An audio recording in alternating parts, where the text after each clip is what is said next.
홉 채널 어린이 친구들 안녕하세요. 해피베어 티어 목사입니다. 안녕하세요, 목사님. 오늘은 제자들이 복음 전도를 마치고 드디어 예수님을 만나는 장면을 함께 살펴볼 거예요. 자, 제자들은 복음 전도를 마치고 어떻게 하였을까요? 마가복음 6장 30절을 함께 읽어보겠습니다. 시작! 사도들이 예수께 모여 자기들이 행한 것과 가르친 것을 낱낱이 고하니. 그런데 목사님, 사도들이 누구예요? 목사님께서 분명히 제자들이 복음을 전도를 어떻게 했는지 살펴보자고 하셨는데 제자가 아니라 사도들이라고 성경에 나오는데요? 방금 함께 읽은 말씀에 나왔던 사도라는 단어가 사실은 제자들을 뜻하는 말입니다. 이렇게 마가복음에서 제자를 사도라고 부르는 장면은 3장 14절과 6장 30절 딱 두 군데 뿐입니다. 사도는 그 말 그대로 풀이하면 가르침을 그대로 다른 사람들에게 전달해 주는 사람입니다. 그러니까 제자들은 예수님이 가르치시는 것을 보고 듣고 배워서 이제는 자기 자신들이 다른 사람들에게 가르치고 예수님처럼 행동하였던 것입니다. 예수님의 제자가 된다는 것은 바로 예수님을 보고 배워서 다른 사람에게 예수님의 가르침을 그대로 전달하는 사람이 된다는 의미가 있는 것이죠. 그럼 어떻게 사도로 그리고 제자로 살아갈 수 있을까요? 그러게요. 초비도 너무 궁금해요. 어떻게 하면 예수님의 제자가 될 수 있는 거예요? 그 이야기를 들려주기 전에 먼저 한 가지를 살펴봐야 할 것 같아요. 여러분 오늘 성경절을 읽다 보면 조금 이상한 부분이 있을 수 있어요. 지금 한번 성경을 볼까요? 사실 마가복음 6장 30절은 제자들이 복음 전도를 위해 출발하는 장면인 6장 1에서 13절 이후에 와야 자연스럽게 연결되는 성경절입니다. 그런데 제자들이 선교 여행에 대한 보고를 하는 이 장면을 복음 전도를 시작하는 장면이 아닌 집 내자 요한의 죽음 바로 뒷부분 30절 위치에 놓았던 겁니다. 본래 하던 이야기를 그대로 마무리하지 않고요. 그 사이에 다른 내용을 끼워 넣은 거예요. 그리고 끼워 놓은 그 이야기 다음에 등장하는 성경절이 오늘 본문입니다. 이렇게 이야기하는 방법을 샌드위치 구조라고 부릅니다. 그렇다면 샌드위치 구조를 통해서 무엇을 전달하고 싶은 것일까요? 샌드위치 구조라고요? 샌드위치는 빵 사이에 야채도 끼워 넣고 계란도 끼워 넣고 또 여러 재료들을 끼워 넣잖아요. 그처럼 내용 사이사이에 여러 이야기들을 끼워 넣는 걸 샌드위치 구조라고 말하는군요. 그런데요, 목사님. 왜 그런 방식을 사용해서 우리에게 말씀을 들려주시는 거예요? 혹시 예수님의 제자가 되는 방법에 대해 이야기하려고 그런 건 아닐까요? 역시 소리 벌써 눈치를 챘군요. 바로 이전에 질문했던 제자가 되는 길에 대해서 말해 주려고 샌드위치 구조로 이야기를 만드는 거예요. 이 샌드위치 구성은요, 제자들의 선교와 침례자 요한의 순교의 순서로 되어 있습니다. 그러니까 예수의 제자들이 예수님을 그대로 따라가는 제자도, 제자의 길과 예수를 전한 요한의 죽음을 뗄래야 뗄 수 없는 관계로 엮어 놓은 것이에요. 이런 관계는 정확히 마태복음 8장 34절에서 이렇게 기록되어 있습니다. 함께 읽어볼까요? 시작! 누구든지 나를 따라오려거든 자기를 부인하고 자기 십자가를 지고 나를 따를 것이니라. 마가복음 8장 34절에서도 오늘 본문처럼 모든 말이 제자들을 겨냥하고 있어요. 예수를 따르려는 사람은 누구든 요한의 운명처럼 될 수 있다는 사실을 받아들여야 한다고 말합니다. 목숨을 잃을 수 있다는 것은 위험하고 힘든 일 일이라는 의미가 제일 먼저 떠오르지요. 맞아요. 그런 의미가 있습니다. 그리고 그것을 순교라는 단어로 설명합니다. 하지만 순교란 순종하기 위해 나를 포기하는 것이라는 의미가 있다는 것도 기억해야 합니다. 그러니까 요한의 순교는 예수님처럼 어떤 뜻을 이루기 위해서 죽어야 한다는 상징이기도 하지만 누구라도 예수님의 뜻을 이루기 위해 예수를 따르려고 한다면 그 사람은 마치 죽는 것처럼 자기의 것들을 포기하는 것, 버려야 하는 것, 그런 용기가 필요하다는 것을 대표해서 이야기해주고 있습니다. 그런데 이런 큰 일을, 그러니까 내가 하고 싶은 것도 포기하고 할 수 있는 것도 포기하고 심지어 목숨까지 포기하면서 복음을 전하는 일, 아무나 할 수 있나요? 아니요. 어렵습니다. 우리 친구들도 용기 있게 예수님의 사도로 살고 싶지만 현대를 살아가면서 제자들처럼 하기란 매우 힘듭니다. 하지만 그 어려운 길을 해낼 수 있도록 예수님께서 돕는 방법을 마련해 두셨어요. 맞아요. 소리도 성경에 등장하는 많은 사람들처럼 예수님을 따르고 싶지만 한편으로는 두려운 마음이 생겨서 그러지 못할 때가 많이 있었거든요.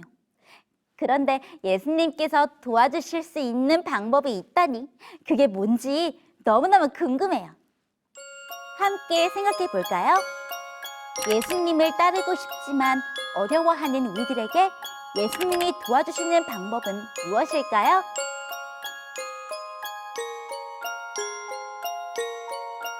힌트! 마가복음 8장 31절부터 32절을 읽어보세요.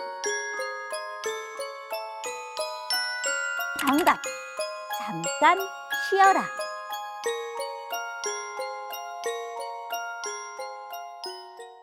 우리 친구들과 함께 마가복음 6장 31절, 32절을 세번역 버전으로 한번 읽어볼게요. 그때에 예수께서 그들에게 말씀하셨다.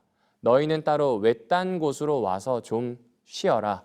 거기에는 오고 가는 사람이 하도 많아서 음식 먹을 겨를조차 없었기 때문이다.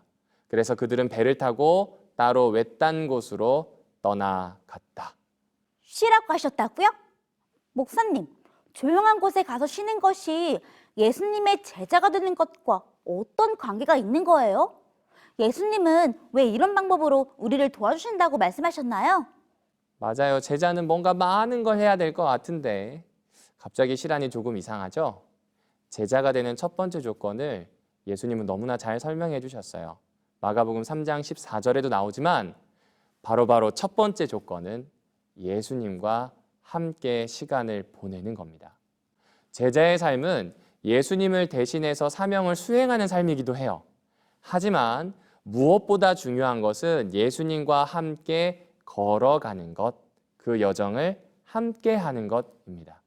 그래서 제자들의 임무에 참여하는 것이 예수와의 관계를 대신하게 만들어서는 안 됩니다. 일이 관계를 앞서게 해서는 안 된다는 겁니다. 왜냐하면 예수님과의 관계를 건너뛰어서는 제자가 될 수가 없어요. 바로 이런 진리가 다른 사람 없이 나에게로 떠나오라. 개정개혁판에는 너희는 따로 가서라는 말로 우리에게 들려주고 있습니다.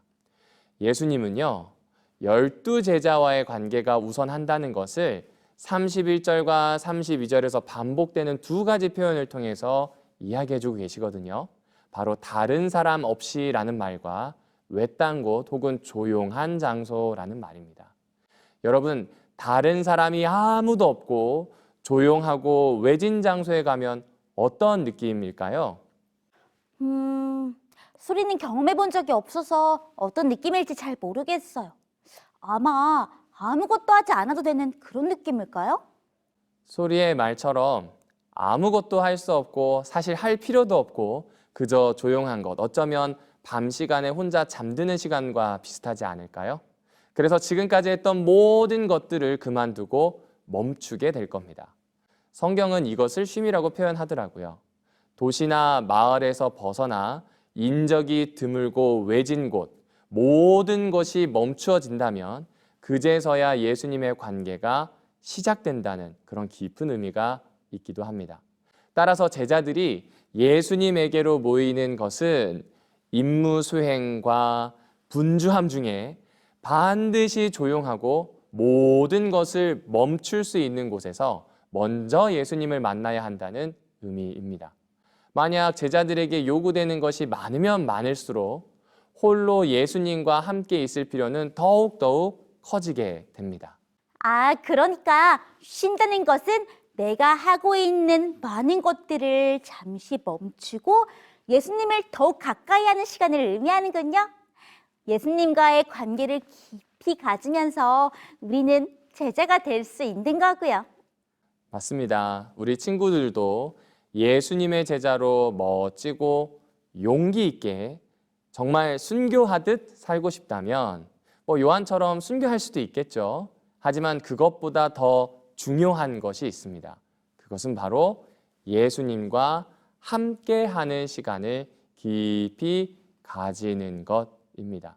이것은 너무나 중요해서 예수님이 샌드위치 구조를 통해서 이야기할 수밖에 없었어요. 다시 이야기할게요.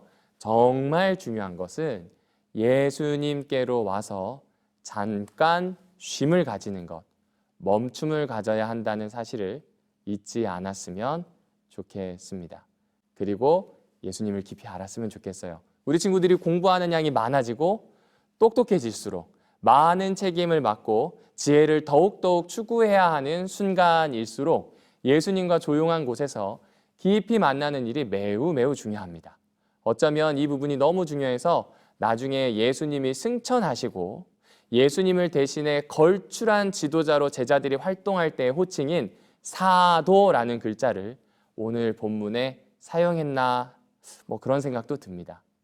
활동하는 만큼 쉼, 멈추는 시간을 통해 예수님을 깊이 알아가는 일이 그만큼 중요하니까요. 우리 어린이 그리고 우리 친구들이 그렇게 바쁜 일과 속에서 예수님을 깊이 사귀기를 바라며 오늘 말씀을 줄이도록 하겠습니다. 자, 그럼 안녕. 자비하신 주님, 자비하신 주님, 예수님 앞에서 예수님 앞에서 모든 것을 멈추고 모든 것을 멈추고 오롯이 예수님만 오롯이 예수님만 쳐다보게 해주세요. 쳐다보게 해주세요. 더 깊은 관계를 더 깊은 관계를 맺게 해주세요. 맺게 해주세요.